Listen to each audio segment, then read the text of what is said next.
Hello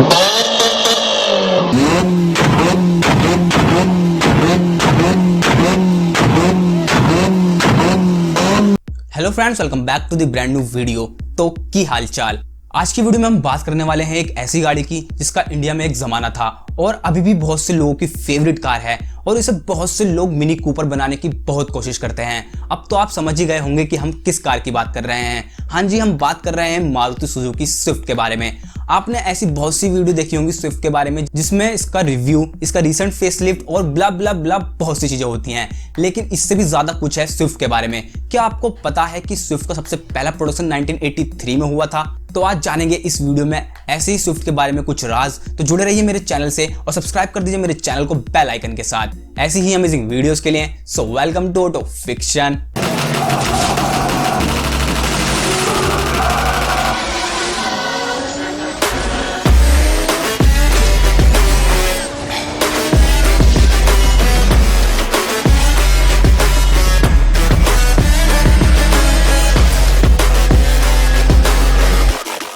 तो शुरू करते हैं ऐसे 10 फैक्ट्स मारुति सुजुकी स्विफ्ट के बारे में जो शायद ही आप जानते हो। Fact number 1, invented by General Motors, owned by Suzuki.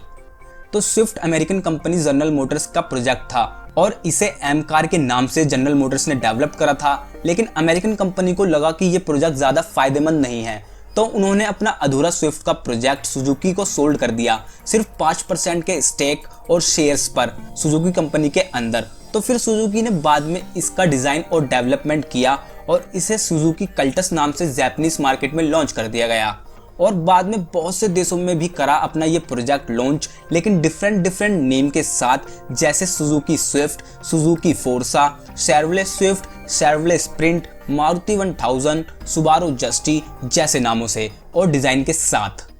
Fact number 2, 36 years old Swift came to India only 40 years ago। हाँ जी, 36 साल पुरानी स्विफ्ट इंडिया में 14 साल पहले ही आई है, क्योंकि जापान के अंदर ये 1983 में ही लॉन्च हो गई थी और इंडिया में ये 2005 में लॉन्च हुई। लेकिन अगर टेक्निकली देखा जाए तो स्विफ्ट इंडिया में 15 साल पहले आ गई थी, 1990 में, यानी 1990 में मारुति 1000 के नेम से। जो जापान में बिक रही सुजुकी कल्टस ही थी, सिर्फ मारुति 1000 नाम से इंडिया में लॉन्च हुई, जिसे मारुति उद्योग मैन्युफैक्चर करता था, क्योंकि सुजुकी ने 1983 में लॉन्च होने के बाद से ही और देशों में भी स्विफ्ट के डिजाइन को लॉन्च करना शुरू कर दिया था, जो जनरल मोटर्स ने बनाया था। इसलिए बहुत से देशों में इसे जनरल मोटर्स के नाम से भी बेचा गया और इस कार को बहुत सी कंपनीज ने अपना ठप्पा लगाकर बेचा, जैसे शेवरले, होल्डन, पोंटियाक और यहाँ तक कि सुबारू ने भी। लेकिन प्रॉपर स्विफ्ट हैचबैक 2005 में ही लॉन्च हुई इंडिया में, और जब ये इंडिया में लॉन्च हुई थी तो इसमें वही स्टीम वाला 1.3 लीटर पेट्रोल इंजन था और डीजल इंजन स्विफ्ट में 2007 में आया, और जब से तो इसकी सेल एकदम से बहुत बढ़ गई और इसमें फिएट का डीजल इंजन यूज हुआ था इस बार, ना कि पियोजो का, जो कि इससे पहले स्टीम और जैन डीजल में होता था। फिर 2010 में सुजुकी स्विफ्ट की फर्स्ट जनरेशन का फेसलिफ्ट आया, जिसमें के सीरीज 1.2 लीटर का पेट्रोल इंजन दिया गया वीवीटी टेक्नोलॉजी के साथ BS4 एमिशंस नॉर्म्स के कारण, जिससे इसकी 2 हॉर्स पावर भी कम हो गई।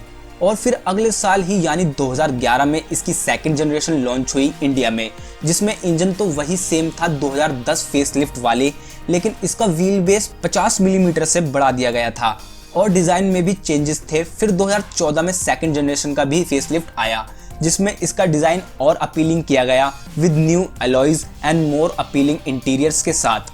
फिर इसका थर्ड जनरेशन इंडिया में आया 16 मई 2017 में स्विफ्ट डिजायर के रूप में, जो बिल्कुल new platform hard tag platform पर डिजाइन की गई थी, जिससे ये काफी लाइट वेट हो गई है अपनी पिछली जनरेशन से। और स्विफ्ट हैचबैक की थर्ड जनरेशन इंडिया में अर्ली 2018 में लॉन्च हुई थी। इंडिया में वैसे इसकी 3 जनरेशन आ गई हों, लेकिन जापान में स्विफ्ट की 4 जनरेशंस हैं, क्योंकि जापान की स्विफ्ट की फर्स्ट जनरेशन इंडिया में नहीं है और जापान की सेकंड जनरेशन स्विफ्ट को ही इंडिया की फर्स्ट जनरेशन स्विफ्ट कहा जाता है। Fact number 3, Maruti Swift also known as Ignis. India में इग्निस एक अलग मॉडल है स्विफ्ट से, लेकिन क्या आपको पता है जापान की सुजुकी स्विफ्ट की फर्स्ट जनरेशन को यूरोपियन मार्केट में इग्निस नाम से बेचा गया था। जैसे कि मैं आपको बता चुका हूं, सुजुकी ने अपनी फर्स्ट जनरेशन स्विफ्ट को बहुत से नाम और डिफरेंट डिजाइन के साथ बेचा था। जैसे यूएसए और कनाडा में इसे सुजुकी एरियो के नाम से बेचा जाता था, जिसे खुद जापान में ही सुजुकी कल्टस नाम से बेचते थे।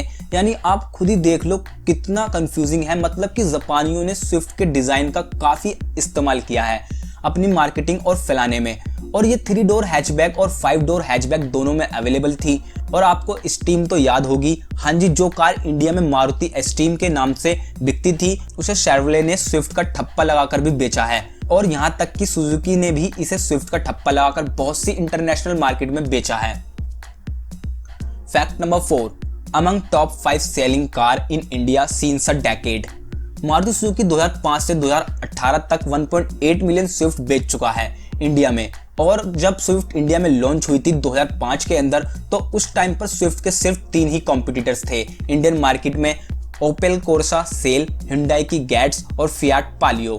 और स्विफ्ट के लॉन्च होने से पहले ही स्विफ्ट की 9000 बुकिंग्स ऑलरेडी हो गई थी और 4 महीनों का वेटिंग पीरियड भी स्विफ्ट के लिए था। और एक और इंटरेस्टिंग बात कि स्विफ्ट बंटी बबली मूवी में दिखाई गई थी, जो रिलीज भी उस दिन हुई जिस दिन स्विफ्ट का लॉन्च हुआ था। तो अब बात करें 14 साल पहले की, तो स्विफ्ट के गिने चुने कॉम्पिटिटर थे, लेकिन अब स्विफ्ट के 10 से भी ज्यादा कॉम्पिटिटर्स हैं मार्केट में। लेकिन फिर भी मारुति सुजुकी स्विफ्ट अभी भी टॉप सेलिंग स्पॉट पर आती है। तो कमेंट में बताइए कि क्या राज है स्विफ्ट का इतनी सेल्स होने का। Fact number 5, inspired by Hayabusa. तो आप सोच रहे होंगे कि स्विफ्ट में ऐसा क्या है जो सुजुकी की फ्लैगशिप बाइक हायाबुसा से इंस्पायर्ड है। हाँ, वही धूम वाली बाइक। और अभी की नीलिमा को तो आप जानते ही होंगे, जेसन पाजी।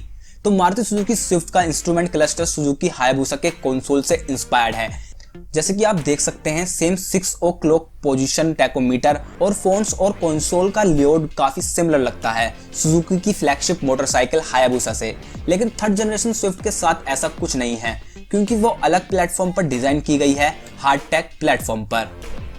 Fact number 6, Swift also had an electric vehicle version. Suzuki ने कई हाइब्रिड कॉन्सेप्ट मॉडल्स दिखाए हैं स्विफ्ट के, जिसमें से एक मॉडल 2009 को टोक्यो मोटर शो में दिखाया गया था, जिसे फिर से मॉडिफाई करके 2011 में फिर दिखाया गया। और इसकी रेंज थी सिर्फ 30 किलोमीटर एक बार फुल चार्ज पर। और इसमें लिथियम आयन बैटरीज थी जो 660 सीसी का पेट्रोल इंजन से चार्ज होती थी। जब बैटरी लो हो जाती थी तो इंजन स्टार्ट होता था और बैटरी चार्ज करता था। और इसमें 54 किलोवाट की इलेक्ट्रिक मोटर थी ड्राइव देने के लिए। लेकिन दुख की बात यह है कि यह अभी तक प्रोडक्शन कार नहीं बन पाई है। तो अगर आपको हाइब्रिड व्हीकल की हिस्ट्री के बारे में और जानना है तो मेरी उस पर भी एक वीडियो है, जिसका link right hand side I button में आपको मिल जाएगा और डिस्क्रिप्शन में भी है, जाके चेक कर लीजिए। Fact number 7, sales in over 140 countries. Suzuki Swift इस वक्त दुनिया की 140 से भी ज्यादा कंट्रीज में बिक रही है और इसकी मैन्युफैक्चरिंग 7 देशों में होती है, जिसमें शामिल है इंडिया, हंगरी, जापान, पाकिस्तान और चाइना। इंडिया में स्विफ्ट की बहुत स्ट्रॉन्ग मार्केट रही है। अगर वर्ल्ड की टोटल स्विफ्ट सेल की बात करें तो स्विफ्ट के अगस्त 2014 तक 4 मिलियन यूनिट्स यानी 40 लाख गाड़ियां सोल्ड हुई थी, जिसमें से इंडिया में स्विफ्ट की सेल बहुत हुई है। अप्रॉक्सीमेटली हाफ सेल परसेंट तो इंडिया से ही है, फिर बाकी बचा यूरोप, जापान और बाकी देशों से आता है। Fact number 8, difference between Indian Swift versus foreign Swift. जब स्विफ्ट इंडिया में आई थी तो मारुति के 25 इंजीनियर्स ने इसे दोबारा से रीडिजाइन किया था, इसे इंडियन कंडीशन के हिसाब से। जैसे सस्पेंशन सिस्टम और सीट और कुशन को भी रीडिजाइन करा ज्यादा स्पेशियस बनाने के लिए। इसलिए इंडियन स्पेसिफिकेशन वाली स्विफ्ट में ज्यादा स्पेस देखने को मिलता है फॉरेन स्पेक्स वाली स्विफ्ट से। और इंडिया में ये सिर्फ 5 डोर हैचबैक के रूप में अवेलेबल है with single petrol engine choice. लेकिन फॉरेन मार्केट में ये 3 डोर हैचबैक में भी मिलती है, जिसमें 1.3 लीटर, 1.4 लीटर और 1.5 लीटर पेट्रोल बहुत से इंजन की चॉइस मिल जाती है। और फॉरेन मार्केट में इसका स्पोर्ट वर्जन भी आता है, जिसमें आपको 1.6 लीटर का 4 सिलेंडर इंजन मिलता है, जो 130 हॉर्स पावर और 160 न्यूटन मीटर की टॉर्क प्रोड्यूस करता है। और अभी लेटेस्ट जनरेशन का स्विफ्ट स्पोर्ट वर्जन में 1.4 लीटर का बूस्टर जेट इंजन है, जो 138 हॉर्स पावर प्रोड्यूस करता है और 230 न्यूटन मीटर की टॉर्क। एक हैचबैक को हवा में उड़ाने के लिए इतनी पावर बहुत है, यानी कि आग लगाने के लिए, यानी कि तबाही मचाने के लिए। सॉरी, बट ये इंडिया में अवेलेबल नहीं है। Fact number 9, Swift Dzire only found in India. तो जब स्विफ्ट लॉन्च हुई तो इसकी सेल ठीक ठाक थी, सब कुछ अच्छा चल रहा था, लेकिन जब इसमें डीजल इंजन आया और उसके बाद स्विफ्ट डिज़ायर आई तो सोने पे सुहागा हो गया। फिर तो स्विफ्ट की सेल का कोई ठिकाना नहीं था और स्विफ्ट का सेडान वर्जन ही है स्विफ्ट डिज़ायर, जो सिर्फ इंडिया में ही मिलता है। बाहर स्विफ्ट का ऐसा कोई वर्जन नहीं है और स्विफ्ट डिज़ायर कमर्शियल टैक्सी में बहुत लोकप्रिय है इसकी माइलेज की वजह से। Fact number 10, Suzuki Swift has won more than 60 awards. Suzuki Swift ने 60 से भी ज़्यादा अवार्ड्स जीत रखे हैं। सारे car of the years awards हैं, जैसे most fun to drive car in Japan car of the year awards 2006 में, RJC Japan car of the year 2006 और 2011 में, Indian car of the year 2012 में और 2011 में small car of the year by BBC top gear India और gold star awards by wheel magazine Australia, best buy hot hatchback by what car magazine UK और भी बहुत से awards. तो आप खुद ही अंदाजा लगा सकते हो कि क्यों स्विफ्ट सबकी फेवरेट है। तो आज की वीडियो में इतना ही। आशा करता हूँ आपको वीडियो पसंद आई होगी, तो वीडियो को लाइक करें और शेयर करें अपने दोस्तों में ये स्विफ्ट के राज, और सब्सक्राइब कर दीजिए मेरे चैनल को ऐसी ही अमेजिंग वीडियोस के लिए बेल आइकन के साथ। और इंस्टाग्राम पर भी आ जाइए, वहाँ पर भी मैं न्यू चीज़ें अपलोड करता रहता हूँ। Thanks for watching.